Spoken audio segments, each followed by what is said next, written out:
Hey commercians, my name is Aditya Shivhare and आज की इस वीडियो में हम लोग बात करने वाले हैं हमारी शेयर्स की थ्योरी के बारे में। तो बेसिकली हम लोग A to Z सारी की सारी थ्योरी यहाँ पर कवर करने वाले हैं ताकि हमको एक एक टर्म बहुत अच्छे से समझ में आए। अगर आपने ऑलरेडी शेयर कैपिटल को पढ़ लिया है तब भी ये वीडियो बहुत ज़्यादा इंपॉर्टेंट आती है उसके रिवीजन के लिए, ताकि आप एक एक MCQ को आराम से सॉल्व कर सकें। तो यार यहाँ पर सारे टर्म्स को हम कवर करेंगे और अगर एक का टर्म छूट जाए, भूल चूक हो जाए, तो यहाँ पर कमेंट सेक्शन में आपकी जिम्मेदारी है कि आप उस टर्म को लिखें और उसके बारे में बताएं ताकि यहाँ पर सबकी हेल्प हो सके। तो चलो यार जल्दी से वीडियो को स्टार्ट करते हैं और सारे कॉन्सेप्ट्स को ख़त्म करते हैं।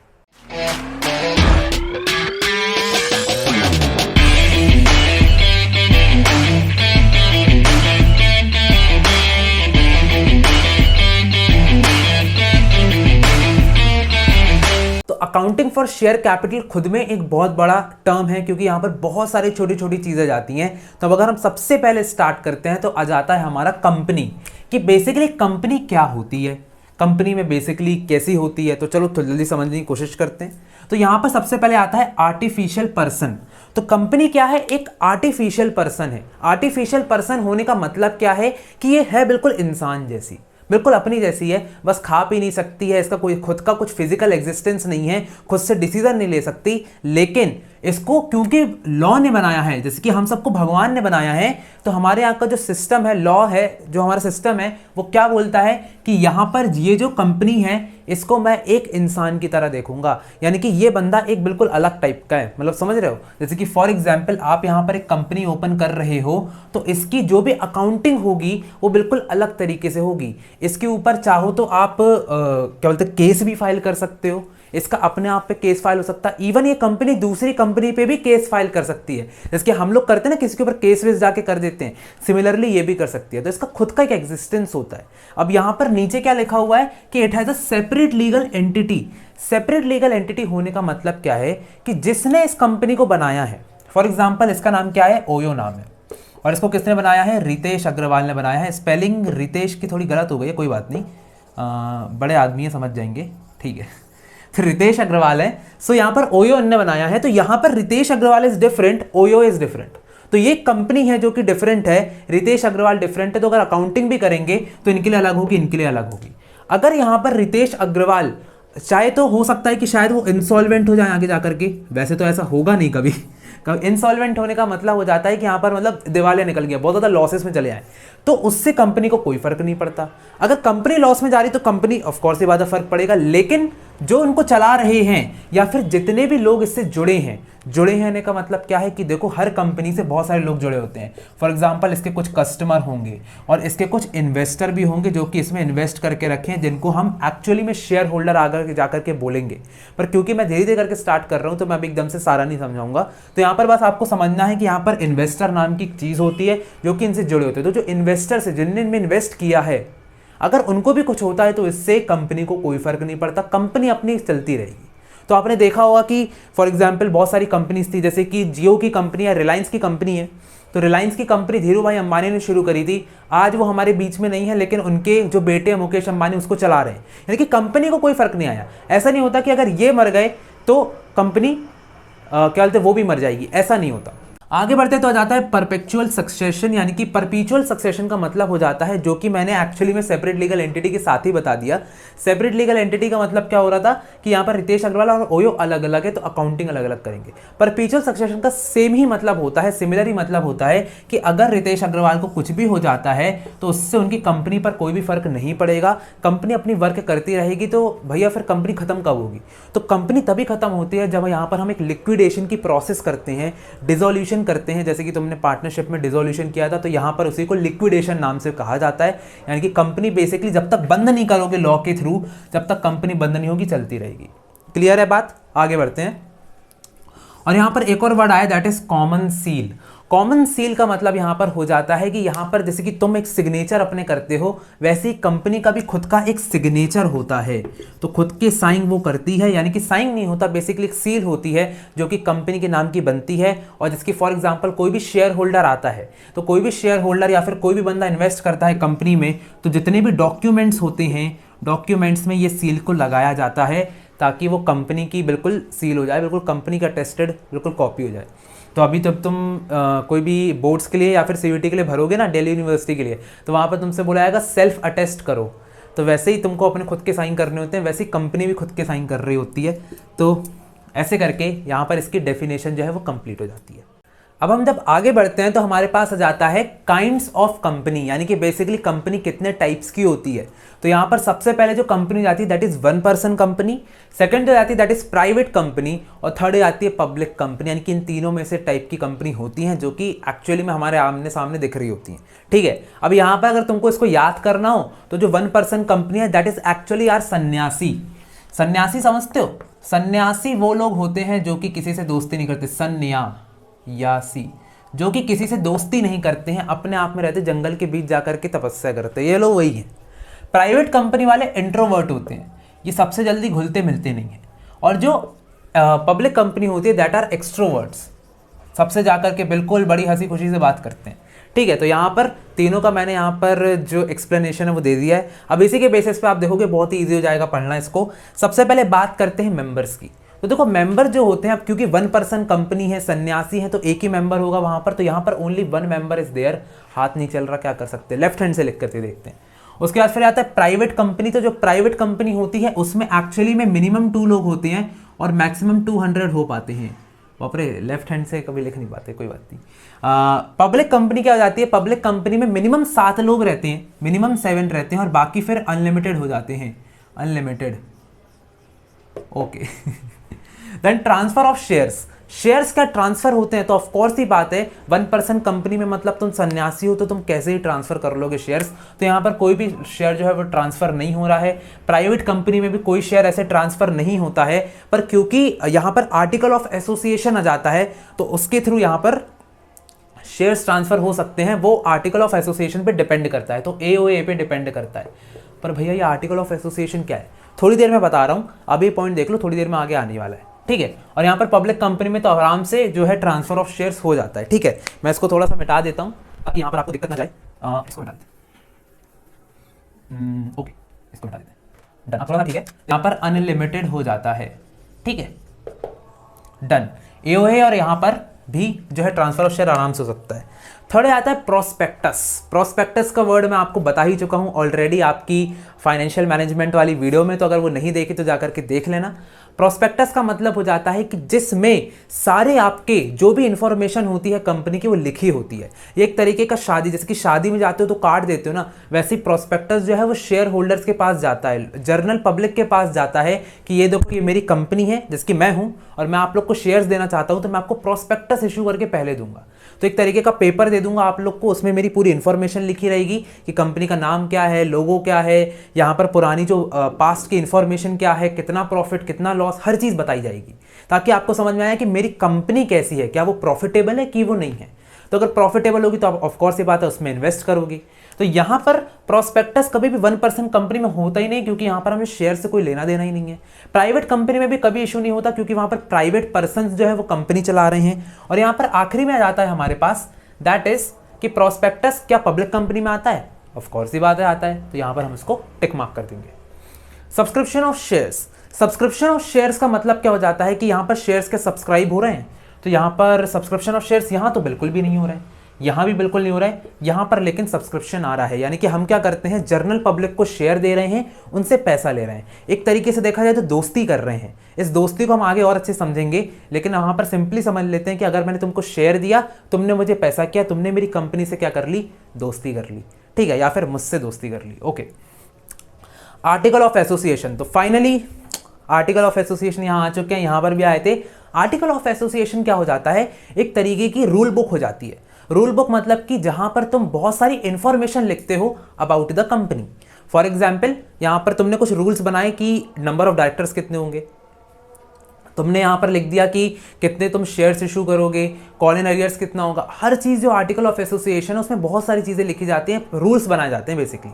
और एक कंपनी टू कंपनी डिपेंड करते हैं, क्योंकि हर कंपनी अलग है, तो हर कंपनी के रूल्स अलग होते हैं। जैसे कि हर स्कूल में, तुम्हारे स्कूल में हो सकता है कि शायद 7:30 बजे पहुँचना होगा, तो 7:30 के बाद आप नहीं घुस सकते, एंट्री नहीं ले सकते। मेरा स्कूल है तो वहाँ पर 7:15 का टाइमिंग होगा, किसी और का स्कूल है तो कुछ और टाइमिंग होगा, डिपेंड करता है ना। तो हर किसी के यहाँ पर रूल्स अलग अलग होते हैं, वैसे यहाँ पर भी रूल्स अलग अलग होते हैं। तो यहाँ पर आर्टिकल ऑफ एसोसिएशन की ज़रूरत बिल्कुल नेसेसरी है। विदाउट आर्टिकल ऑफ एसोसिएशन आप 1% कंपनी नहीं खोल सकते।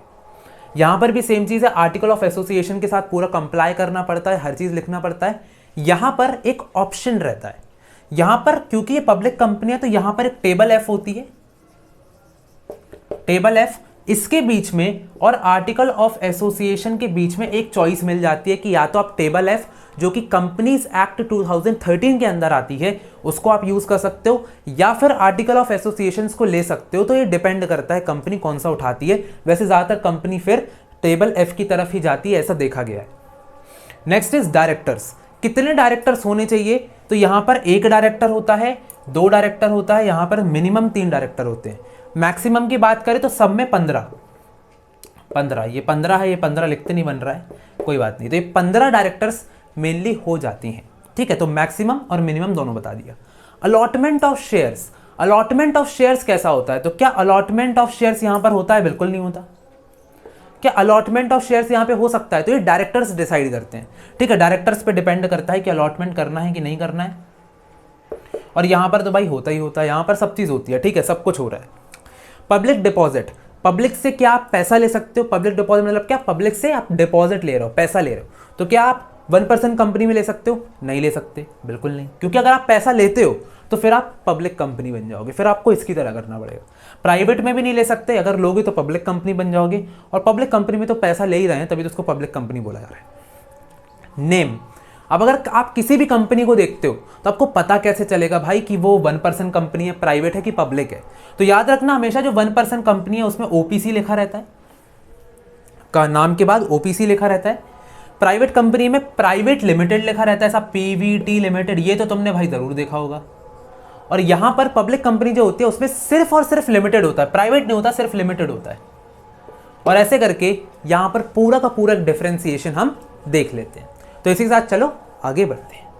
तो यार इतनी सारी इन्फॉर्मेशन जब हम लोग पढ़े लेते हैं ना कंपनी की, तो थोड़ा खोलने का मन कर जाता है कि यार अपनी भी कंपनी हो, अपन भी जॉब जो है दूसरों को दें। तो यहाँ पर भी सेम चीज़ आ जाती है। तो यहाँ पर एक प्रोसेस होती है जिसके थ्रू आप अपनी कंपनी खोल सकते हो। तो इंपॉर्टेंट चीज़ें ज़रा समझ लेते हैं। सबसे पहले आता है प्रमोशन। तो देखो सबसे पहली बात, ये प्रमोशन क्या होता है? तो सबसे पहली स्टेज यहाँ पर बोली गई, अगर कंपनी ओपन करना है तो प्रमोशन होता है। प्रमोशन में बेसिकली क्या आते हैं? प्रमोटर्स आते हैं। ये प्रमोटर्स कौन होते हैं? ये बेसिकली तुम्हारे फाउंडर्स होते हैं जो कि कंपनी को फाउंड करते हैं, जो कि सबसे पहले ये जो चाय की ठेली होती है ना चाय के पास, तो वहाँ पर जा करके ना टपरी के पास बैठ करके ना ये आइडिया बनाते हैं। और आइडिया बनाने के बाद यही प्रमोटर्स होते हैं जो कि कंपनी का आइडिया जा करके या फिर कंपनी को रजिस्टर कराने के लिए जाते हैं। तो इनको हम क्या बोलेंगे? प्रमोटर्स। इनके पास एक रिमोट होता है, नहीं मतलब एक्चुअल में नहीं होता, पर इनके पास एक रिमोट होता है, एक आइडिया वाला रिमोट, जिसको ये प्रेस करते हैं और यहाँ पर ये क्या करते हैं? इससे रिमोट से करते हैं इनकॉर्पोरेट। याद रखना भाई, प्रमोटर जो होते हैं वो रिमोट से क्या करते हैं? इनकॉर्पोरेट करते हैं कंपनी को। पहली चीज, जैसे ही उनने इनकॉर्पोरेट कर ली तो यहाँ पर आता है रजिस्ट्रेशन, यानी कि रजिस्टर करना कंपनी को। अब देखो रजिस्ट्रेशन तो समझ में आता है कि भाई REGISTRA, और इसके आगे अगर आप यहाँ पर कट करके R लगा दो तो उसको बोलते हैं रजिस्ट्रार, यानी कि एक बंदा होता है, जब भी हम रजिस्ट्रेशन कराने जाते हैं उसको हम बोलते हैं रजिस्ट्रार। तो बेसिकली ये जो रजिस्ट्रार बंदा होता है ये हमारी कंपनी को करता है रजिस्टर। लेकिन रजिस्टर क्या ऐसे हो जाती है? नहीं, आपको इसके लिए सबसे पहले नाम वाम बताना पड़ता है उसको। तो आपने बोला कि मेरी कंपनी का नाम है जियो, तो कहेगा भाई जियो तो ऑलरेडी रिलायंस खोल के रखा है, तो तुम कभी भी किसी का नाम कॉपी नहीं कर सकते। तो वो यही देखता है कि कहीं तुमने किसी का आइडिया तो नहीं चुराया, कोई पेटेंट, किसी ने कोई पेटेंट आइडिया किया होगा, तुमने कहीं वो तो नहीं ले लिया। फॉर एग्जाम्पल जिलेक्ट जो है उसकी कुछ ब्लेड्स होती हैं, शायद ब्लेड की डिज़ाइन जो होती है, आपने ब्लेड देखी है कभी? ब्लेड के बीच में एक सिमिलर टाइप की डिज़ाइन होती है, वो जिलेट के कारण है क्योंकि उसने उसको पेटेंट करा करके रखा हुआ है। तो यहाँ पर बहुत सारी चीज़ें होती है जो कि आप पेटेंट कराते हो। पेटेंट कराने का मतलब है आपके पास वो राइट है, सिर्फ आप ही उसको यूज़ कर सकते हो, कोई और उस चीज़ को कॉपी नहीं कर सकता। तो यहाँ पर वो सब चीज़ें रजिस्ट्रार चेक करता है, और जब आप सब कुछ से कंप्लाई कर जाते हो तो वो आपसे आर्टिकल ऑफ एसोसिएशन मांगता है। आर्टिकल ऑफ एसोसिएशन में वही सारी चीज़ें दी रहती हैं कि नंबर ऑफ डायरेक्टर्स कितने होंगे और बाकी की जितनी भी फॉर्मेलिटीज़ है वो सब होती है। लास्टली वो आपको कसम खिलवाता है कि आप कंपनीज एक्ट 2013 का पालन करोगे, और जैसे आप वो कसम खा लेते हो, यानी कि टर्म्स एंड कंडीशंस को एग्री कर जाते हो, यहाँ पर आपकी कंपनी जो है रजिस्टर हो जाती है। एक बार आपको रजिस्टर हो जाती है तो आपको यहाँ पर एक सर्टिफिकेट भी मिल जाता है जो कि रजिस्ट्रार ही आपको देता है। जैसे ही वो सर्टिफिकेट मिल जाता है, सर्टिफिकेट के बाद आप जाते हो कैपिटल सब्सक्रिप्शन के पास। थर्ड स्टेज है कि अब आपको पैसा उठाना है पब्लिक से, लेकिन ये जो पैसा है आप 6 मंथ्स के अंदर आपको ये प्रोसेस करना पड़ेगा, तभी आपको सर्टिफिकेट मिलेगा। तो 6 मंथ्स के अंदर आपको इन 3 तरीकों से पैसा रेज करना होता है। पहला जो तरीका होता है दैट इज प्रोस्पेक्टस, शादी का कार्ड। भाई शादी करने के लिए जा रहे हो तो सबसे पहले लोगों को बताना तो पड़ेगा कि भाई हमारे यहाँ पर शादी है।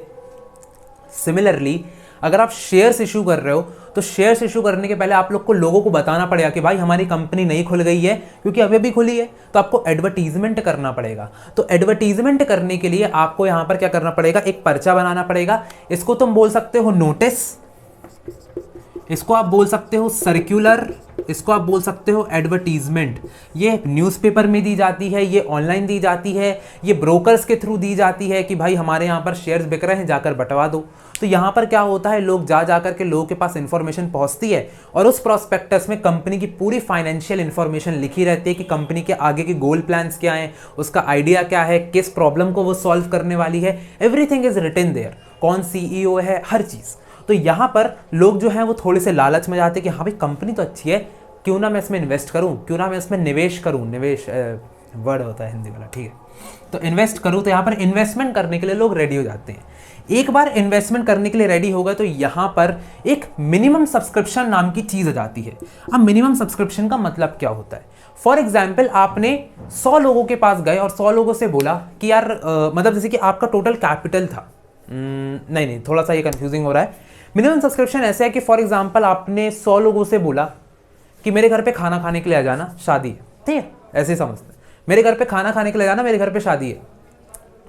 100 लोगों को भेजा था निमंत्रण, हाँ निमंत्रण ही बोलते इंग्लिश में, पता नहीं क्या बोलते, इनवाइट, ओके, इनविटेशन भेजा था 100 लोगों को और वहां से 90 लोगों बस आए। तो अगर 90 लोग आ जाते हैं तब भी आपको कोई दिक्कत नहीं है, लेकिन अगर 80 लोग आ गए या फिर 89 लोग आ गए, यानी कि 90 से कम आए, तो यहां पर आप शेयर्स इशू नहीं कर पाओगे, यहां पर आप किसी को खाना नहीं खिलाओगे। फिर आपकी यहां पर एक शर्त होती है, यहां पर कंपनीज एक्ट 2013 ने क्या बोला है, शर्त यह है कि अगर 100 लोगों को शेयर्स इशू करें तो 90 लोग आपका सब्सक्रिप्शन लेना ही चाहिए। अगर उससे कम लिया, 90% से कम लिया, तो यहाँ पर दिक्कत हो जाएगी। तो 90% होता है, तो बेसिकली मैं 100 बोल रहा था इसलिए 90 वहाँ पर जो हो जाता है मिनिमम सब्सक्रिप्शन आता है। तो बेसिकली मिनिमम सब्सक्रिप्शन 90% है। एंड यहाँ पर जो सेक्शन लग रहा है दैट इज सेक्शन 39(1), ठीक है, तो ये आपको पता होना चाहिए, ये एग्जाम में पूछा जा सकता है और बहुत इंपॉर्टेंट है मिनिमम सब्सक्रिप्शन, ठीक है। लास्टली जब आप ये चीज़ फुलफिल कर लेते हो, यानी कि आपने 100 लोग को बोला था शेयर्स इशू करे थे और वो लोग आ भी गए, आपके सब्सक्राइबर्स 90% से ज़्यादा हैं, और यहाँ पर अब नेक्स्ट पॉइंट आता है दैट इज प्रीलिमिनरी एक्सपेंसेस। बहुत इंपॉर्टेंट पॉइंट है, कैश फ्लो में भी मिलता है, हर जगह पर मिलता है, मतलब ये पीछा नहीं छोड़ता कभी। प्रीलिमिनरी एक्सपेंसेस का मतलब क्या हो जाता है, जो कि प्री यानी कि पहले के एक्सपेंसेस, पहले यानी कि अब देखो इसके पहले क्या क्या एक्सपेंसेस हुए थे। तो हो सकता है कि आपने यहाँ पर प्रोस्पेक्टस छपवाया होगा तो उस पर कुछ पैसा लगा होगा, यहाँ पर आपने रजिस्ट्रार को कुछ ना कुछ पैसा दिया होगा जिसको हम लीगल फीस कह सकते हैं, यहाँ पर आपने अंडरराइटर्स कमीशन दिया होगा, यानी कि कुछ ना कुछ कमीशन दिया होगा। तो बेसिकली आपका कहीं ना कहीं पैसा लग गया है, समझ रहे हो, कहीं ना कहीं खर्चा लग गया है। तो खर्चा ये जितने भी स्टेप्स में लगा है उसको प्रीलिमिनरी एक्सपेंसेस बोलते हैं और इसको आप रिटर्न ऑफ करते हो। तो आगे जाकर के हम ये भी बताएंगे कैसे रिटर्न ऑफ होता है। तो फाइनली हमने ये जो टॉपिक है वो कंप्लीट कर लिया है। तो चलो आगे के टॉपिक्स जल्दी से कवर करते हैं। तो अब जो हमारा टॉपिक है दैट इज शेयर, कि बेसिकली शेयर क्या होता है, शेयर कैपिटल क्या होता है, और इवन हम देखेंगे कि कितने टाइप्स के शेयर होते हैं। तो चलो जल्दी समझते हैं। सबसे पहले बात करते हैं मेरा शेयर का मतलब क्या हो। तो शेयर एक यूनिट है, ठीक है। तो शेयर क्या है, एक यूनिट है इन विच कैपिटल इज डिवाइडेड। मैं क्या कर रहा हूं, अपने कैपिटल, जो भी कैपिटल मुझे रेस करना है, तो देखो कैपिटल का मतलब भी समझ लेना। कैपिटल का मतलब होता है कि तुम्हें टोटल कितना पैसा बिजनेस के लिए चाहिए। जैसे कि तुम क्या कर रहे हो, मैंने अभी तुमको स्टेजेस पढ़ाई थी, तो स्टेजेस में तुमने कैपिटल सब्सक्रिप्शन पढ़ा, यानी कि जब तुम बिजनेस चालू नहीं कर रहे हो उसके पहले ही तुम यहां पर डिसाइड कर रहे हो कि कितना कैपिटल रेस करना है। तो यहाँ पर पैसा चाहिए होता फिर बिजनेस किया जाता है। तो पैसा भले कम चाहिए ज़्यादा चाहिए वो दूसरी बात है, पर पैसा तो यहाँ पर चाहिए होता है। एंड क्योंकि पैसा चाहिए होता है उसी से बिजनेस होता है। सिंपल सी बात है, पैसा जितना होगा उसके हिसाब से बिजनेस होगा। तो पैसा अगर आपको चाहिए तो पैसा फॉर एग्जाम्पल 1 लाख रुपए चाहिए, 1 लाख रुपए चाहिए। तो 1 लाख रुपए क्या हो गई, आपकी कैपिटल हो गई, जो कि आपको रेज करना है। ये कहते हैं ना कैपिटल रेज करना है, तो कैपिटल रेज कितना करना है, 1 लाख रुपए करना है। अब 1 लाख रुपए करना है तो मेरे पास दो ऑप्शन है, एक है मैं बैंक से पैसा उठाऊं, पर अगर मैं बैंक से पैसा उठाता हूं तो मुझे हर महीने इंटरेस्ट रेट देना पड़ेगा, यानी कि फिक्स्ड रेट ऑफ इंटरेस्ट हर साल, सॉरी हर महीने नहीं, हर साल होता है, पर एनम पे होता है, तो हर साल मुझे एक फिक्स्ड रेट ऑफ इंटरेस्ट देना पड़ेगा। यानी कि अगर मैं प्रॉफिटेबल होता हूं तो ठीक है, लेकिन अगर मेरे पास लॉसेज आ गए तब भी मुझे ये इंटरेस्ट रेट देना पड़ेगा, यानी कि एक फिक्स्ड कॉम्प्ली मतलब मेरे लिए कंपलसरी पेमेंट हो जाती है, ये कंपलसरी पेमेंट है। इसलिए मैं बैंक की तरफ नहीं जाता हूं, मैं जाता हूं इक्विटी की तरफ। इक्विटी क्या हो जाता है, ये होती है आपकी ओनरशिप का डिवीजन। ये जो मैं यूनिट बोल रहा हूं ना, बेसिकली ये क्या है कि आपकी ओनरशिप जो है, जैसे फॉर एग्जांपल आप हो, मैं आपके टुकड़े कर देता हूं, और आपके टुकड़े करके कुछ टुकड़े जो है, सबसे ज़्यादा टुकड़े किसके पास जाएंगे, मम्मी पापा के पास। क्यों? क्योंकि भाई ऑफकोर्स ये बात है, उनके पास सबसे बड़ा हक है आपके ऊपर। तो बेसिकली क्या है कि आप क्या कर रहे हो, यहाँ पे दोस्ती कर रहे हो। ये जो कंपनी होती है ये क्या करती है, बेसिकली एक इंसान की तरह, आर्टिफिशियल पर्सन की तरह है, तो ये सबसे दोस्ती करती है। फॉर एग्जाम्पल ये अपने प्रोडक्ट बेच करके कस्टमर से दोस्ती कर लेती है, लेकिन कस्टमर बिल्कुल गर्लफ्रेंड बॉयफ्रेंड की तरह होता है। वो आता है, प्रोडक्ट को यूज़ करता है, जब उसका मन भर जाता है तो दूसरा प्रोडक्ट ले लेता है। तो कस्टमर इसके साथ जुड़ते तो हैं, लेकिन बहुत कम टाइम के लिए जुड़ते हैं। फिर ये बनाने जाता है दोस्त। तो जो दोस्त होते हैं वो जिंदगी भर के लिए होते हैं, ये हम सब जानते हैं। तो दोस्त जिंदगी भर के लिए होते हैं, इसलिए यहां पर ये दोस्ती करता है। तो दोस्ती कैसे करता है, सबसे पहले प्रोस्पेक्टस इशू करता है और लोगों के पास पहुंचाता है। लोग कहते हैं कि हाँ भाई ये दोस्त बहुत अच्छा है, ये लड़का बहुत अच्छा है, जिसकी हमारे यहाँ पर पढ़ाई देखी जाती है, व्यक्तित्व देखा जाता है, पर्सनैलिटी देखी जाती है। वैसे ही यहाँ पर देखा जाता है कि कंपनी की फाइनेंशियल इंफॉर्मेशन क्या है, क्या मतलब कैसा है, क्या नाम है, हर चीज़ देखी जाती है। और यहाँ पर उसके बाद फिर अब दोस्ती कैसे होगी, तो सबसे पहले इसने प्रोस्पेक्टस इशू किया था। ये प्रोस्पेक्टस किसी एक दोस्त के पास गया था और उस दोस्त ने इसको एक्सेप्ट कर लिया और इसने एक तरीके से वापस फ्रेंड रिक्वेस्ट इसको भेजी। अब देखो जैसे कि इसने फ्रेंड रिक्वेस्ट भेजी थी किसके थ्रू, प्रोस्पेक्टस के थ्रू, तो वो भी प्रोस्पेक्टस को भर करके साइन करके इसको भेजेगा। अब होगा क्या इससे, तो इसका जो शेयर है, इसका जो हिस्सा है शेयर, वो इसके पास चला जाएगा और ये जो दोस्त था उस शेयर का पैसा इसको दे देगा। तो सर क्या पूरा 1 लाख रुपए देगा? नहीं, ये 1 लाख रुपए डिवाइड होगा, क्योंकि इसको शेयर मिल रहा है, इसकी एक यूनिट मिल रही है, पूरा कंपनी नहीं मिल रही है, यूनिट मिल रही है। तो यहां पर उस यूनिट का जो पैसा होता है, तो सर कैसे निकालेंगे, तो फॉर एग्जाम्पल यहां पर 1 लाख शेयर की को हमने डिवाइड कर दिया है कितने रुपए से, इस पूरे टोटल रुपए को मैंने डिवाइड कर दिया कि 1 लाख रुपए मुझे चाहिए है। तो मैं क्या करूंगा, 1000 लोगों से दोस्ती करूंगा, यानी कि 1000 शेयर को इश्यू करूंगा एट द रेट ऑफ 100 रुपए। हाँ, 1000 शेयर इश्यू करूंगा और एक की कॉस्ट होगी 100 रुपए। तो ये जो मेरा एक दोस्त है ये मुझे 100 रुपए दे देगा, फ्रेंड रिक्वेस्ट एक्सेप्ट करके 100 रुपए दे देगा और शेयर ले लेगा। ऐसे ही सेम हर कंपनी, मतलब हर किसी के साथ होगा। तो यहां पर सबसे ज्यादा शेयर किसके पास होंगे, इसके मम्मी पापा के पास, यानी कि इसके फाउंडर्स जिसने इनको बनाया है। यानी कि कोई भी कंपनी हो, चाहे हम में और कंपनी में ज़्यादा डिफरेंस नहीं है। तो यहाँ पर जो कंपनी है उसके सबसे ज़्यादा शेयर किसके पास होंगे, मम्मी पापा के पास, यानी कि उसके फाउंडर्स के पास। तो फाउंडर्स ने इसमें सबसे ज़्यादा पैसा लगाया होता है, ये भी बात होती है, सबसे ज़्यादा शेयर्स उनके पास होते हैं। बाकी की जो इक्विटी होती है, बाकी के जो शेयर होल्डर्स होते हैं, वो ऐसे करके थोड़ा थोड़ा पैसा दे करके शेयर लेके जाते हैं, थोड़ा थोड़ा पैसा करके शेयर लेते जाते हैं। जिसके पास सबसे ज़्यादा जो शेयर्स होते हैं उसका हम बोलते हैं मेजर शेयर होल्डर, और जिसके पास कम शेयर होते हैं उसको सिंपल शेयर होल्डर बोला जाता है। तो मेजर शेयर होल्डर कहला जाता है। जिसकी फॉर एग्जांपल रिलायंस कंपनी है, तो वहां पर उसके सबसे ज्यादा शेयर किसके पास है, मुकेश अंबानी के पास है। इसलिए हम कहते हैं कि मुकेश अंबानी फाउंडर तो नहीं है, पर वहां पर रिलायंस कंपनी के मालिक हैं, ओनर है। फाउंडर कौन थे, धीरू भाई अंबानी थे। आई फील सो, मतलब कभी कभी इन सब में गलत भी हो जाता हूँ। तो यहाँ पर धीरू भाई अंबानी ने स्टार्ट करी थी कंपनी, हाँ यार उन्हीं ने तो करी थी। तो यहाँ पर वो फाउंडर थे और उसके बाद फिर धीरे धीरे करके इक्विटी उनने किसको दी, अपने बेटे को दे दी। तो यहाँ पर जो है बेसिकली, यहाँ पर जब भी आप 100 रुपए दे रहे हैं तो उसके बदले शेयर मिल रहा है। अच्छा, शेयर से मिल क्या रहा है, मतलब शेयर कंपनी का मिल रहा है, उससे मिल क्या रहा है। तो देखो सिंपल सी बात है कि अगर कोई दोस्त है वो 100 रुपए दे रहा है और उसको एक शेयर मिल रहा है, तो सबसे पहली बात तो उसको यहाँ पर वोटिंग राइट्स मिल रहे हैं, आराम से वोटिंग राइट, यानी कि वो वोट कर सकता है कंपनी में। डिसीजन मेकिंग, यानी कि जो मैनेजमेंट है उसमें काम ला सकता है। अच्छा, मैं अभी टॉपिक समझाने वाला हूँ तो थोड़ा सा भी ऐसे ही बता देता हूँ। वोटिंग राइट्स उसको मिल जाते हैं, मैनेजमेंट में काम मिल जाता है, उसको डिविडेंड मिल जाता है। डिविडेंड का मतलब क्या होता है कि हर साल जो भी प्रॉफिट होगा उसका हिस्सा उसको मिलेगा। तो सर कितना हिस्सा मिलेगा, डिपेंड करता है उसका कितना शेयर है। अगर उसका कंपनी में 10% का शेयर है, यानी कि इसके पास 10% शेयर है, तो प्रॉफिट का भी उसको 10% मिलेगा। वैसे बहुत सारे स्टेजेस के थ्रू प्रॉफिट गुजरता है, जो कि हमने फाइनेंशियल मैनेजमेंट वाली वीडियो में भी देखा था कि पहले भाई डिबेंचर होल्डर्स और बैंक वालों को पैसा जाता है, फिर गवर्नमेंट के पास टैक्स जाता है, उसके बाद जो पैसा बचता है प्रॉफिट का वो हमारा प्रेफरेंस शेयर होल्डर्स को जाता है और लास्ट में इक्विटी शेयर होल्डर्स के पास आता है। यानी कि यहाँ पर जो सिंपल शेयर होल्डर है, इक्विटी शेयर होल्डर है, उसके पास जाएगा। अगर आपको ये टर्म समझ में नहीं आ रहे हैं अभी, तो हम आगे यही सब चीज़ें कवर करने वाले हैं, वीडियो पर बने रहना, समझ में आएगा। तो यहाँ पर अगर 10% है तो प्रॉफिट का जो 10% है इसको as a form of dividend मिल जाएगा और यहाँ पर ये बंदा खुश हो जाएगा। देखो खुश है, तुम समझ रहे हो। तो तुमने क्या किया, बेसिक सी बात है, तुमने मेरी कंपनी में इन्वेस्ट किया, मैंने तुमको शेयर दे दिया और शेयर देने के बाद हर साल जो भी प्रॉफिट मैं कमाऊंगा उसका कुछ प्रतिशत हिस्सा, जितना तुम्हारा शेयर का हिस्सा होगा उतना तुमको दे दूंगा। बहुत सिंपल है। नाउ मैं इसको डिवाइड कर देता हूँ शेयर कैपिटल को। तो मैं इक्विटी से पहले तुमको प्रेफरेंस पढ़ाना चाहता हूँ, क्योंकि यहाँ पर प्रेफरेंस पढ़ लिया तो इक्विटी अपने आप बन जाएगा।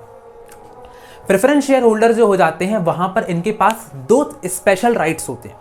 सबसे पहले इनको डिविडेंड तो मिलता ही मिलता है, यानी कि प्रॉफिट का कुछ हिस्सा तो मिलता ही मिलता है, लेकिन फिक्स्ड मिलता है। फिक्स्ड होने का मतलब हो जाता है कि यहां पर जो भी डिविडेंड मिलेगा वो पहले से डिसाइड हो जाएगा कि भाई हम आपको 10% डिविडेंड देंगे ही देंगे। तो अगर मेरा कोई दोस्त है, उसने मेरे से बोल दिया कि हाँ भाई हम तुमसे दोस्ती तो करेंगे लेकिन हमको हर साल जो है 10% डिविडेंड चाहिए, तो अगर हर साल 10% डिविडेंड बोल दिया तो मुझे हर साल 10% डिविडेंड देना पड़ेगा। लेकिन यहाँ पर बहुत सारे बच्चे कंफ्यूज हो जाते हैं। उनको लगता है कि हर साल 10% डिविडेंड देना यानी कि देना ही देना पड़ेगा, चाहे प्रॉफिट हो चाहे लॉस हो। नहीं, अगर कंपनी को लॉस होता है, बहुत ध्यान से समझना, ये बात तुम्हें बहुत कम लोग समझाएंगे, अगर कंपनी को लॉस होता है तो यहाँ पर वो डिविडेंड नहीं देगी। लेकिन तो फिक्स्ड किस बात का हो, लेकिन जब भी अगर वो डिविडेंड देगी तो उसको 10% ही देना पड़ेगा, ना कम ना ज्यादा। अगर लॉसेस हुआ तो डिविडेंड नहीं देगी, लेकिन अगर देती है डिविडेंड, अगर अनाउंस करा है कि हाँ इस साल डिविडेंड देंगे, प्रॉफिट का हिस्सा देंगे, तो 10% हिस्सा ही देना पड़ेगा, ना उससे ज्यादा ना उससे कम। सेकंड, इनको जाता है रीपेमेंट ऑफ कैपिटल का भी इनको एक अश्योरिटी मिलती है, यानी कि इनके पास एक राइट होता है कि अगर कंपनी बंद हो जाती है तो इनको इक्विटी शेयर होल्डर, 2 तरीके के शेयर होल्डर है, इन share holder, equity share holder से पहले प्रेफरेंस शेयर होल्डर को यहां पर पैसा मिलता है।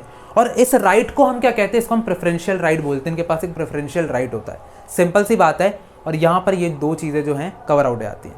नाउ लेट्स यहां पर हम थोड़ा सा इनका जो है टाइप्स पढ़ लेते हैं कि टाइप्स ऑफ प्रेफरेंस शेयर कैसे हो जाते हैं। तो यहां पर मैं पेन चेंज कर लेता हूं। पहले सबसे पहले आते हैं डिविडेंड। डिविडेंड का मतलब क्या होता है, तो डिविडेंड का मतलब होता है प्रॉफिट का हिस्सा। तो उसके बेसिस पर भी हम जो है प्रेफरेंस शेयर को डिवाइड कर सकते हैं। जिसकी पहला हो जाता है क्यूमुलेटिव प्रेफरेंस शेयर, सेकंड आता है नॉन क्यूमुलेटिव प्रेफरेंस शेयर। अब क्यूमुलेटिव का मतलब क्या हो जाता है, तो तुमने 10th क्लास में क्यूमुलेटिव फ्रीक्वेंसी पढ़ी होगी, पढ़ी है क्या क्यूमुलेटिव फ्रीक्वेंसी? नहीं पढ़ा, कोई बात नहीं। क्यूमुलेट करने का मतलब होता है एडिशन करना, एडिशन, ठीक है, प्लस करना।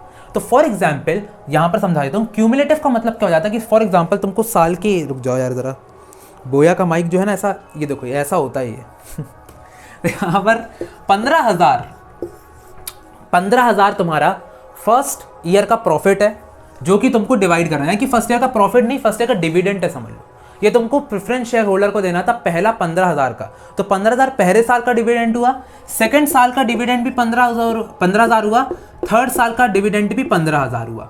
तो अब अगर मैं उनको अभी तक मैंने क्या हुआ था, लॉस में चल रहा था या फिर मुझे नहीं देना था, डिविडेंड मुझे नहीं देना था, तो यहाँ पर होता है कि डिविडेंड फिक्स्ड नहीं होता कभी भी। फिक्स यानी कि जरूरी नहीं है कि आप दो ही दो, तो मैंने इनको डिविडेंड नहीं दिया, ठीक है। अब जब तीसरा साल आया तो मेरे पास पैसे अच्छे खासे आ गए थे, मैं डिविडेंड अनाउंस करने वाला था। अब मैंने तुमको क्या बोला था, जब भी अनाउंस करेंगे इनको फिक्स रेट ऑफ डिविडेंड देना पड़ेगा।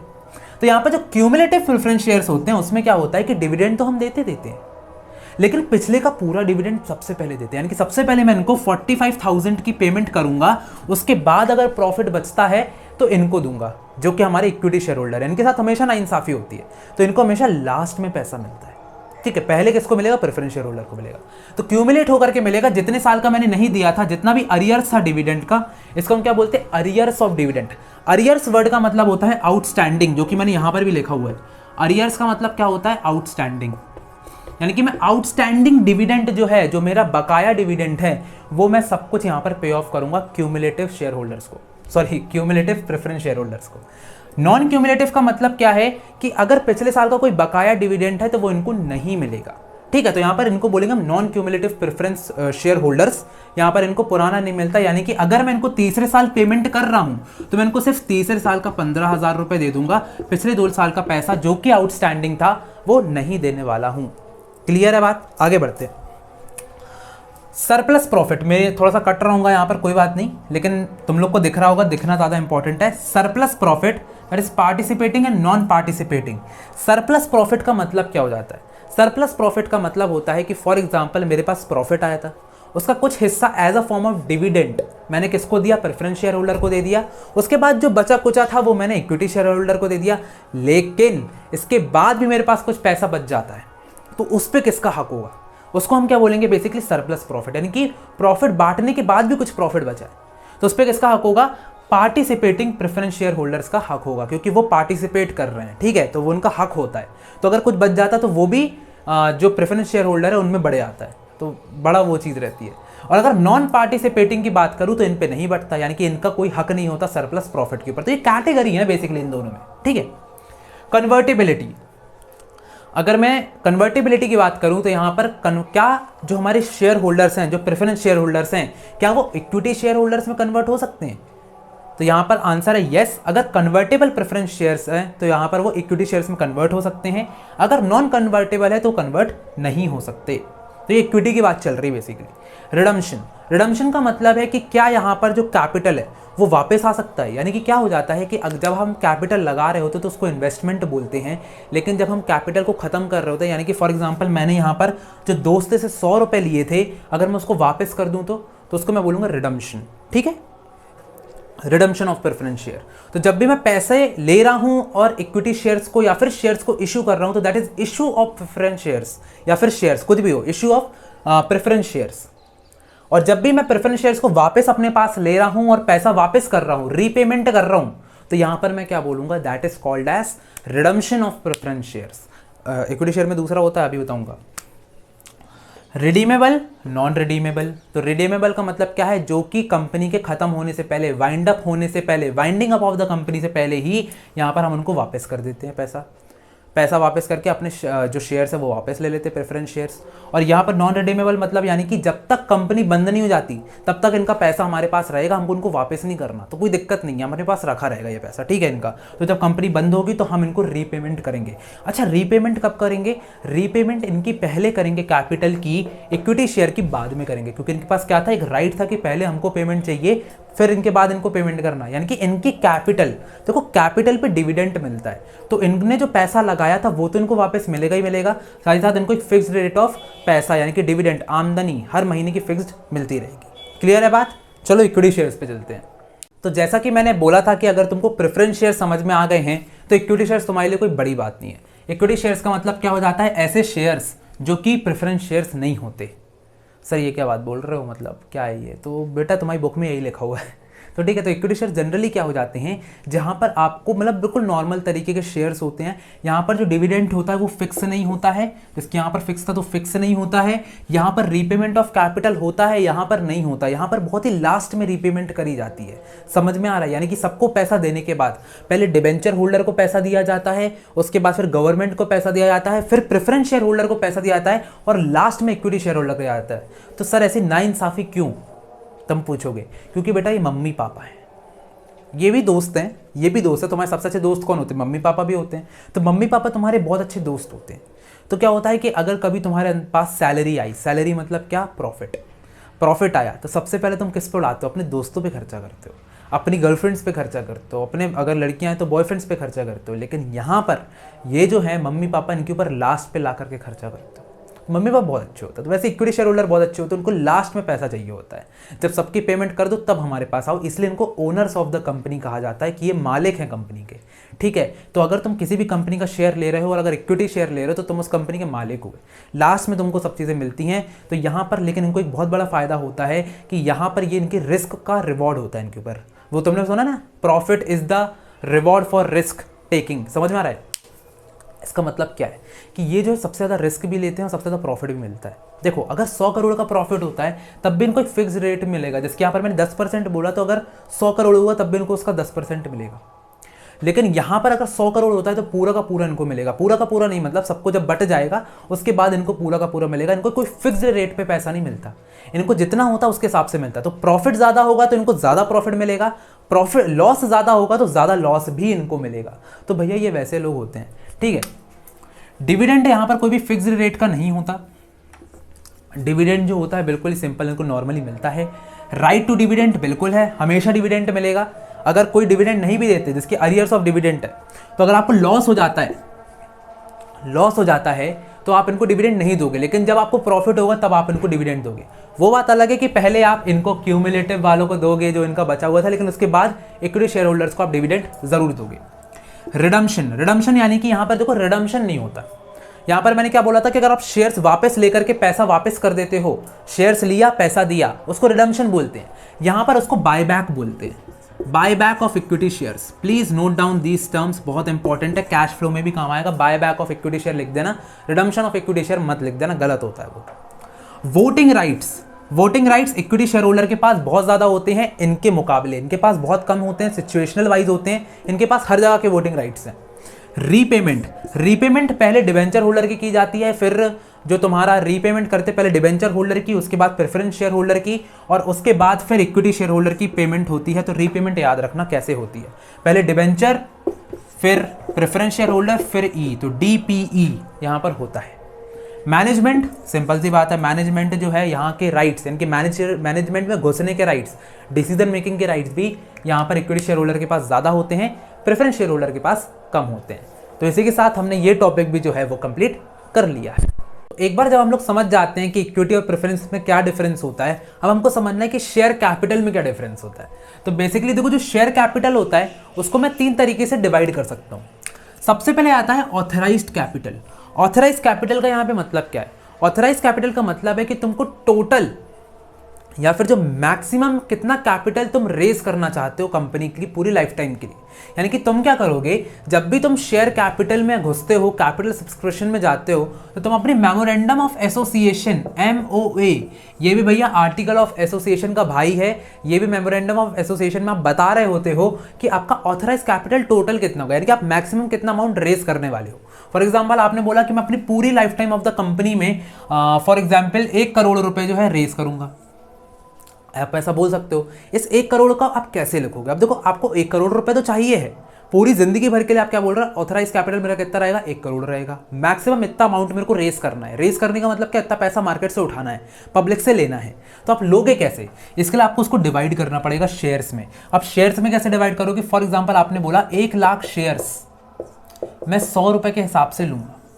1 लाख शेयर्स में 100 रुपए के हिसाब से लूंगा तो ये कितना हो गया, 1 करोड़ रुपए हो गया। तो हर बंदे से जिससे भी मैं दोस्ती करूंगा या फिर जिसको भी मैं शेयर्स इशू करूंगा उससे 100 रुपए लूंगा, 100 रुपए लूंगा, और ऐसे 1 लाख लोगों से दोस्ती करके मैं 1 करोड़ रुपए का ऑथराइज कैपिटल उठाऊंगा। क्लियर है बात? लेकिन अभी ये सिर्फ मैंने बुक्स में लिखा है, ये उठाया नहीं है, ठीक है, ये बस मैंने लिखा है। देन सेकेंड है इशूड कैपिटल, ये इसी का पार्ट होता है। Issued capital is a part, किसका पार्ट? ऑथराइज कैपिटल का। यानी कि अब मैंने क्या किया, अब देखो, अगर 1 लाख लोगों से दोस्ती करना है तो जरूरी थोड़ी ना है कि आज ही के दिन करूं या फिर 1 करोड़ रुपए आज ही के आज उठाऊं। नहीं, आज मुझे जरूरत है फॉर एग्जांपल 1 लाख रुपए की, सिर्फ और सिर्फ 1 लाख रुपए की। तो मैं क्या करूंगा, 1000 इंटू कितना कर दूंगा, 100। और जब मैं 1000 शेयर्स इशू करूंगा, यानी कि 1000 लोगों से दोस्ती करूंगा और हर बंदे से कितना बोलूंगा कि भाई तू मुझे 100 रुपए दे, क्योंकि अभी मुझे कितने की जरूरत है, 1 लाख रुपए की जरूरत है। तो ये 1 लाख रुपए मेरा इशूड कैपिटल होगा कि मैंने इशू कितना कैपिटल किया, 1 लाख रुपए किया। नाउ नेक्स्ट पार्ट आता है subscribed capital. Subscribed capital third stage हो जाती है। अब भाई मैंने क्या किया था, प्रोस्पेक्टस इशू किया था, सबको बताया था मुझे 1 लाख रुपए की जरूरत है, 1000 लोग जो हैं उनको मैंने प्रस्ताव भेजा था। अब 1000 में से सिर्फ 900 लोगों ने मेरी बात मानी। 900 लोगों ने कहा हाँ भाई चलो कर लेते हैं। तो मैंने देखा यार मेरे को मिनिमम सब्सक्रिप्शन कितना चाहिए था, याद करो मिनिमम सब्सक्रिप्शन हमको 90% का चाहिए था, और यहाँ पर 1000 का 90% 900 होता है। यानी कि अगर 900 लोग मुझे 100 रुपए दे देते हैं और मेरा यहाँ पर कितना बन जाता है, 90,000 बन जाता है। यस, तो 1 लाख रुपए मुझे चाहिए थे, 90,000 आ गए, मैं कहूँगा भाई मैं खुश हूँ, मुझे कोई दिक्कत नहीं है, मुझे ज़िंदगी से कोई दिक्कत नहीं है, मेरा मिनिमम सब्सक्रिप्शन आ चुका है, चलो इसी पे काम करते हैं।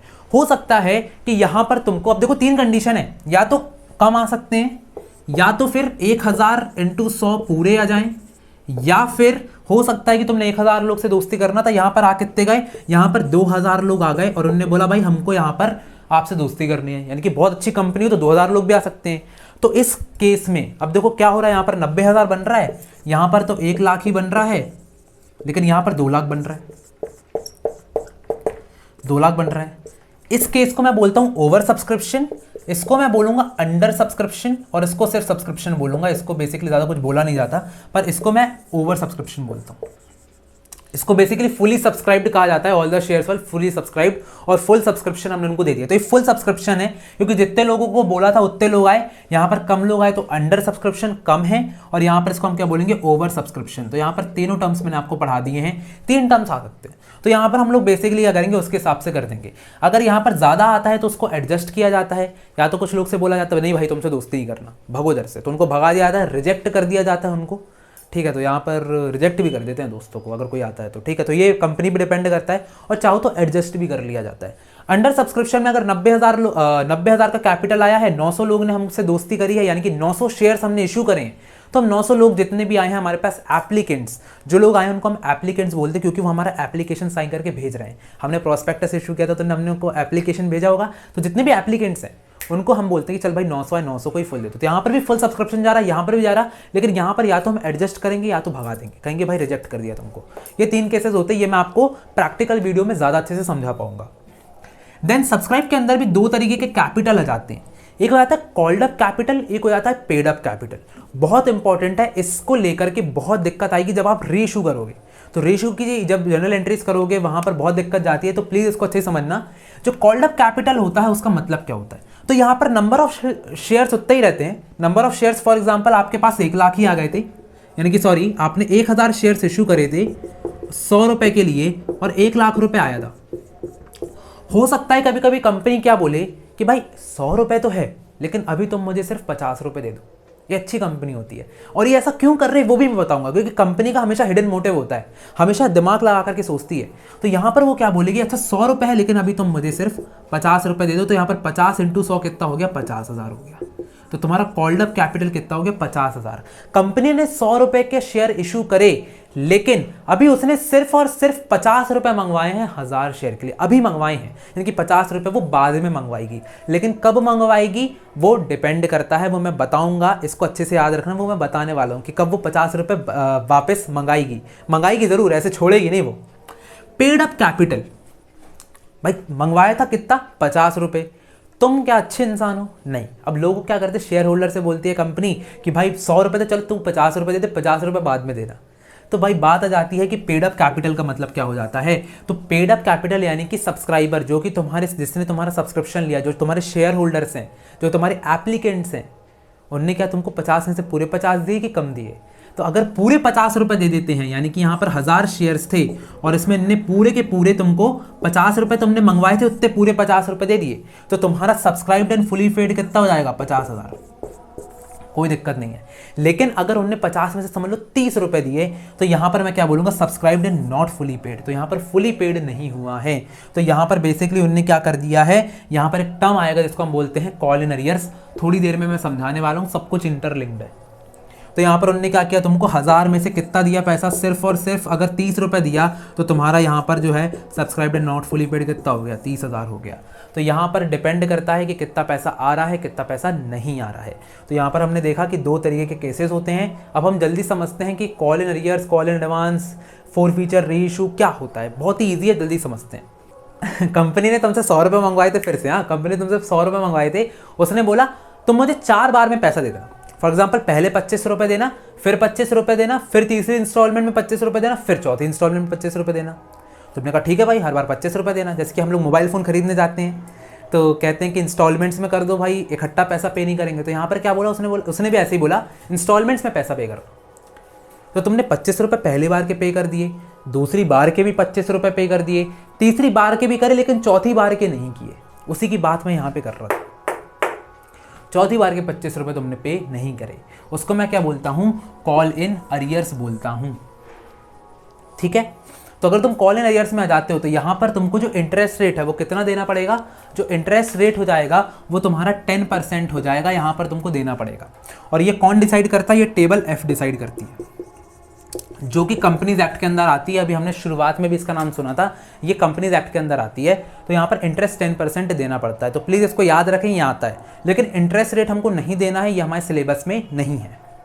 अगर आप कॉल्स एंड एडवांस, वही सेम कॉन्सेप्ट है। फॉर एग्जाम्पल कंपनी तुमसे 25 करके 4 बार कर गिरा है, 25 और 25 करके 4 बार में पैसा मंगाया, 4 इंस्टॉलमेंट्स में पैसा मंगाया। लेकिन तुमने क्या किया, बोला कि भैया हम तो बहुत अच्छे आदमी हैं, हम सज्जन आदमी हैं, सज्जन। तो सज्जन आदमी है, तो यहाँ पर क्या होगा, 25 रुपये दिए, और 25 रुपये के साथ साथ तुमने कहा एक काम करो, पूरे पैसे ले लो, मैं एक बार में पूरे पैसे देता हूँ। तो तुमने क्या किया, 25 रुपये की जगह तुमने 75 रुपये दे दिए, 75 रुपीज़ दे दिया। तो वो 50 रुपये तुमने बेसिकली क्या किया, 25 रुपये तो तुम्हें देने ही देने थे, लेकिन बाकी का जो 25 और 25 था, ये 50 रुपये तुमने एडवांस में दे दिया। कहा एडवांस में रख लो यार, बार बार मेरे को डिस्टर्ब मत करना। तो इसको मैं क्या बोलूँगा, कॉल्स इन एडवांस बोलूँगा। कंपनी के साथ अगर तुम ऐसा करते हो तो कंपनी को यहाँ पे 12% का इंटरेस्ट तुम्हें पे करना पड़ता है। यानी कि अगर तुम अपनी कॉल्स को टाइमली एडवांस में पे करते हो तो वो तुमको पे करेगी इंटरेस्ट रेट, क्योंकि तुमने एडवांस में पेमेंट करी है, एडवांस में शेयर्स की पेमेंट करी है, इसलिए यहाँ पर 12% का इंटरेस्ट रेट देना पड़ता है। और ये भी जो है हमारा टेबल F ही डिसाइड करता है, बहुत इंपॉर्टेंट है, कंपनीज एक्ट के अंदर आता है। अब आता है कि अगर call in arrears for example तुमने 25 रुपये नहीं दिए थे यहाँ पर, तो यहाँ पर फॉर एग्जांपल एक शेयर पर तुमने 25 रुपये नहीं दिए थे, ठीक है, ये मैं एग्जाम्पल लेकर के चल रहा हूँ, ठीक है भाई, एग्जाम्पल है, समझना बात को।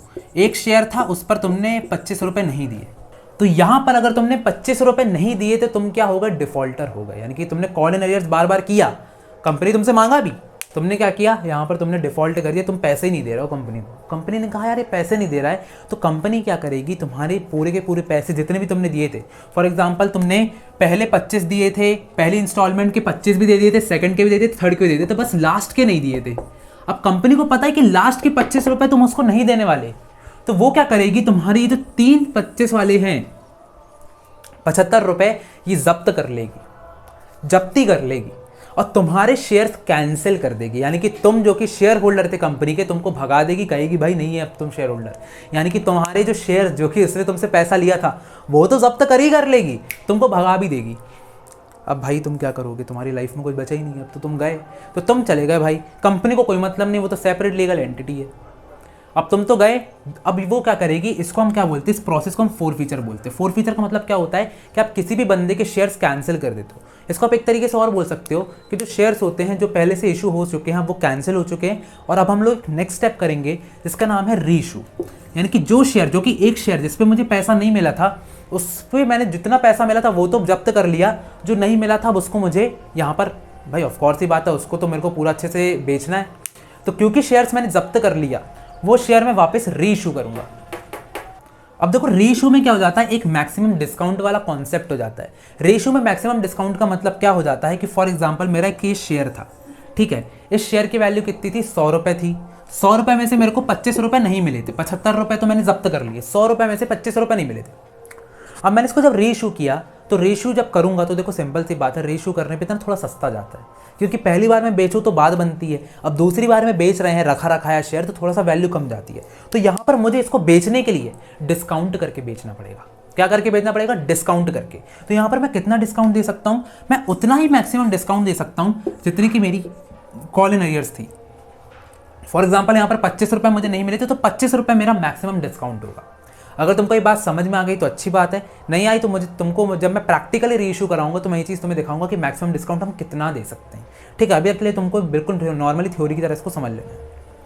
आगे बढ़ते हैं तो आ जाता है कैपिटल रिजर्व।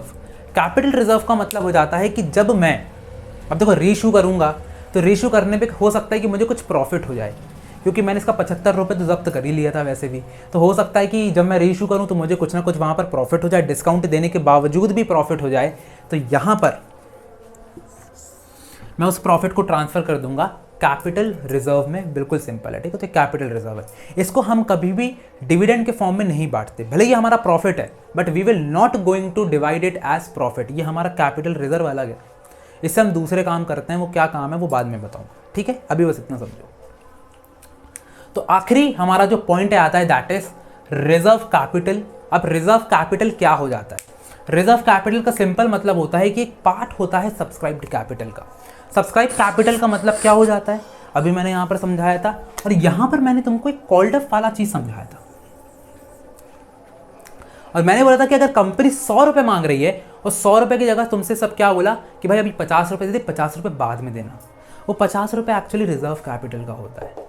कंपनी क्या करती है, अगर 100 रुपये का शेयर है तो तुमसे बोलती भाई अभी सिर्फ 50 रुपये दे दो, 50 रुपये बाद में देना। तो तुम कहते हो भाई कब बाद में देना, तो वो बोलती है जब मैं वाइंड अप कर रही होंगी। यानी कि अगर कंपनी पूरी की पूरी लॉसेस में चली जाती है, पूरी की पूरी खत्म होने वाली रहती है, तब वो ये जो 50 रुपये है वो मंगाती है और कहती है कि भाई अब 50 रुपये दो, तो ताकि मैं अपना जो लिक्विडेशन है वो अच्छे से कर सकूं, जो मेरे लॉसेस हैं उसको मैं इनकर, जो भी है लॉस मैंने इनकर के उनकी पेमेंट कर सकूं। तो reserve capital is a part of subscribed capital which is used in winding up of the company. तो ये कब कॉल किया जाता है, कब रिजर्व कैपिटल कॉल किया जाता है, जब तुम्हारी कंपनी बंद होने वाली होती है और जो पैसा तुमने अपने शेयर होल्डर से नहीं लिया है सब्सक्राइब्ड करते टाइम, अब तुम वो पैसा ले लोगे। तो ये जो हो जाता है एक तरीके से जिसकी गाड़ी में रिजर्व होता है कि पेट्रोल जो होता है रिजर्व पे चलता है, तो जब पेट्रोल खत्म हो जाता है तो तुम रिजर्व ऑन करते हो और तुम्हारी गाड़ी थोड़ी और चल जाती है। तो फाइनली अब हम लोग को कुछ इंपॉर्टेंट टर्म्स पढ़ना है जो कि हमारे एमसीक्यू में आ सकते हैं। तो सबसे पहले आ जाता है हमारा मिनिमम एप्लीकेशन मनी।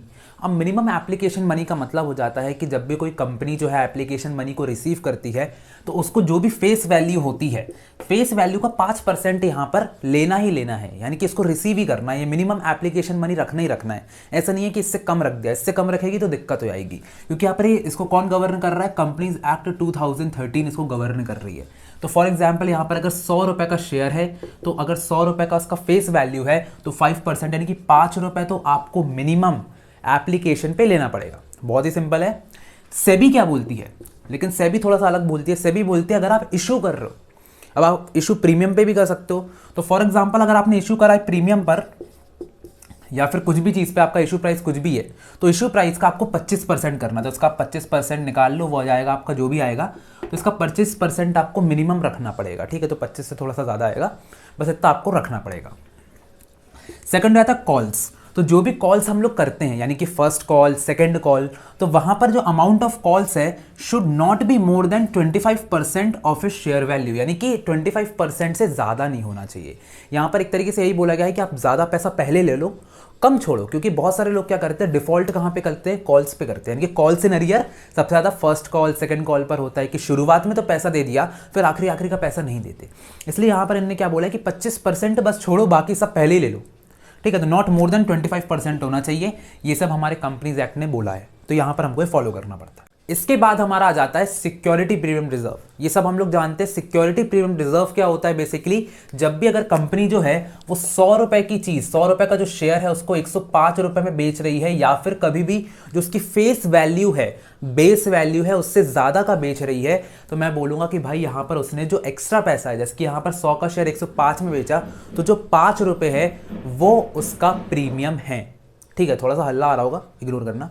तो वो जो 5 रुपये है वो उसका प्रीमियम है। अब 5 रुपये प्रीमियम है सर, तो यहाँ पर क्यों ले रही है प्रीमियम? तो सिंपल सी बात है, जैसे कि अगर तुम सड़क किनारे अगर कॉफ़ी पियोगे तो 10-20 रुपये की कॉफ़ी मिल जाएगी, लेकिन अगर स्टारबक्स जाओगे तो 700 रुपये लेगा। क्यों? क्योंकि वो तुमको प्रीमियम फील करा रहा है। सिमिलरली यहाँ पर है, तो कंपनी के अच्छे शेयर्स की अच्छी खासी डिमांड है, तो 5 रुपये ज़्यादा ले लिया। अब यहाँ पर क्या हो जाता है, इसका यूज़ कैसे करेगी कंपनी? अगर उसने एक रिजर्व बना लिया, उसमें सारे प्रीमियम का पैसा डाल दिया, यानी कि गुल्लक है उसके अंदर उसने 5-5 रुपये सबसे लिए थे, सबसे डाल दिए। अब इस 5 रुपये का वो करेगी क्या?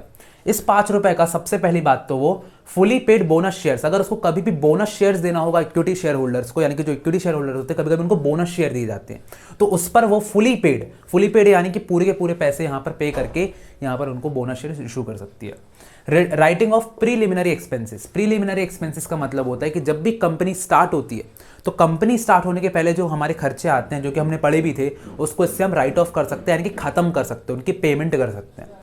हमारा थर्ड पॉइंट आता है, that is writing of discount on debentures. Discount on debentures का मतलब क्या हो जाता है कि अगर आप डिबेंचर्स को डिस्काउंट पे इशू कर रहे हो तो यहाँ पर उसको भी हम राइट ऑफ करेंगे। कोई भी कमीशन पे किया है उसको भी यहाँ पर राइट ऑफ कर देंगे। Then next is premium on redemption of preference shares. Basically यहाँ पर प्रेफरेंस शेयर्स की बात की जा रही है।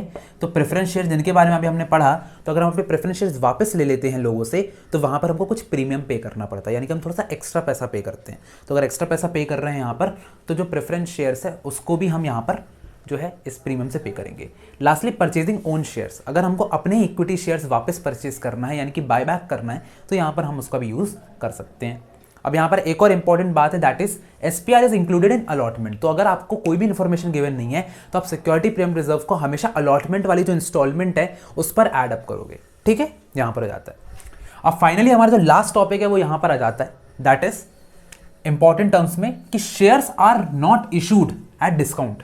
पर आप यहाँ पे ध्यान से ऑब्जर्व करो, मैंने नॉट को ऊपर लिखा हुआ है, यानी कि यहां पर वैसे तो कभी भी शेयर्स को डिस्काउंट पे इशू नहीं किया जाता, पर कुछ स्पेशल कंडीशंस होती हैं जिसके थ्रू हम उसको डिस्काउंट पे इशू कर सकते हैं।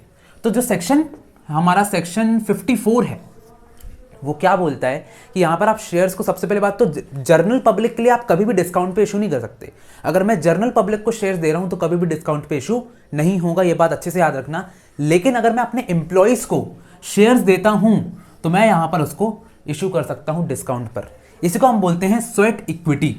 स्वेट इक्विटी का मतलब क्या हो जाता है, इसको बहुत सारा प्रोनाउंसिएशन हो तो मैं तो स्वेट बोलता हूँ भाई।